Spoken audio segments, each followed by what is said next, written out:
జగ్గంపేట నుండి మల్లిసాల వెళ్లే రోడ్లో ఈ శ్రీ కార్తికేయ జ్యువెలరీ షాప్లో 8 మంది మహిళలు వెండి వస్తువులు కొనుక్కోవడానికి వచ్చినట్టుగా నటిస్తూ షాపులోని సుమారు 350 గ్రాముల వెండి 8 జతల పట్టీలు దొంగిలించుకుని పోవడం జరిగింది.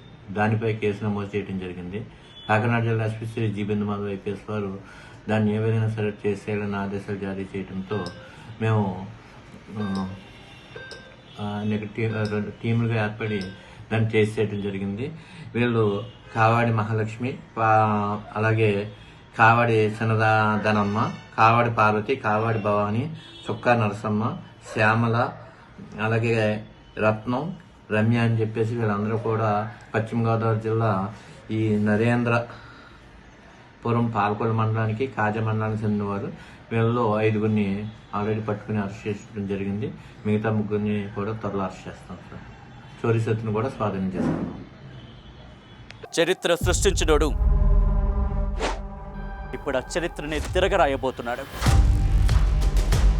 అబద్ధాల గోడల్ని బద్దలు కొట్టి నిజాలను రాగా మీ ముందుంచబోతున్నాడు. నిజమైన వార్తల కోసం వెంటనే డౌన్లోడ్ చేసుకోండి రా యాప్ని.